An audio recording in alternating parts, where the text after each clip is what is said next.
He was a one-man dealer, cutting and selling solo. Hmm.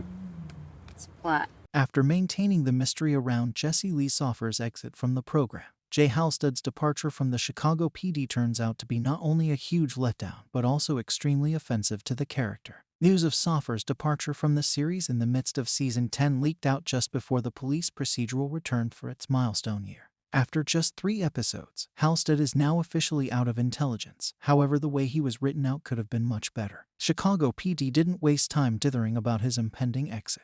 Throughout Halstead's appearances in Chicago PD Season 10, his behavior changed. Instead of serving as intelligence's moral compass as is customary, he had been misleading Haley Upton about what was actually happening with him. In Chicago PD Season 10, Episode 2, he was needlessly more violent against a perpetrator. He also continued to evade Upton, opting to hang out with Hank Voight instead. Everything came to a head when he accidentally killed a man in Episode 3, causing him to resign and rejoin the army. Halstead's departure came off as hurried and undeserved, which was disrespectful to the character. He allegedly reached his breaking point after years of covering up crimes for intelligence, which led him to decide to resign from the police department. This was a fantastic idea for a send-off, but rather of properly setting it up with a multi-episode storyline, his exit focused on a single average intelligence instance. After being set up as a major mystery in Chicago PD Season 10, Episode 2, it wasn't even clarified what Halstead was up to with Voight. In the grand scheme of things, the tale didn't really make sense overall. Halstead had no problem breaking the law to protect an innocent suspect. However, he was unable to accept that he had mistakenly killed another criminal while acting in self-defense. Halstead's Chicago PD leave narrative ultimately fell short of elucidating his identity dilemma, which was the main driver behind his departure. He worked in intelligence for many years and witnessed much worse atrocities, yet he never broke. Given this, it's hard to believe that he was suddenly torn to the point where he was willing to quit his career, his wife, and his brother. If NBC had been able to handle the tale properly, Halstead's Chicago PD exit arc may have been a dramatic exit.